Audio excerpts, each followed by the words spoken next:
એ અહીંયા ચડ્ડી અહીંયા બપોરે 12 થી 4 નહીં રમવાનું, અહીંયા સૂતા હોય ઘરમાં. જો ઉઠી ગયો, શું કરવાનું હવે?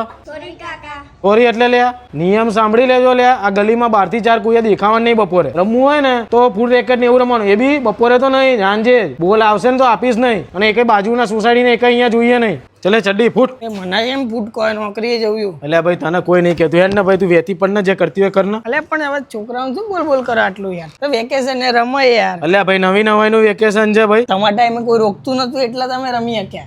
ના ભાઈ, અમે અમારા ટાઈમે વ્યવસ્થિત રમતા હતા એટલે અમને કોઈ નતું બોલતું. કાકા ઉંમર થી હવે ગરમીમાં આરામ કરો ને થોડો યાર. હા બક્કા, આરામ કરવાની કોઈ જરૂર નહીં. આપણે હજી તારા રેસમાં હરાઈ દઈએ. આ તો ખાલી ઘૂંટણના દુખાવાના કારણે અત્યારે પાછા પડીએ. ઘૂંટણમાં દર્દ? ડોક્ટરને કન્સલ્ટ કર્યું? હા તો કર્યું જ હોય ને.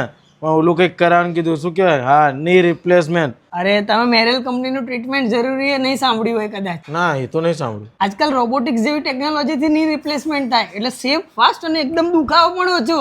ઓહો, હવે જા ને ભાઈ, શું મસ્તી કરે. બીક લાગે ને તમને? હાલ દો એક. અરે કાકા તમને ખબર है ट्रीटमेंट जरूरी है. આ વસ્તુ ધોની સર ખુદ કહી ગયા. रोबोटिक सर्जरी जैसे एडवांस ट्रीटमेंट ऑप्शन भी अवेलेबल है, जिससे सर्जरी की एक्यूरेसी भी बढ़ जाती है और रिकवरी भी फास्ट है. ट्रीटमेंट जरूरी है.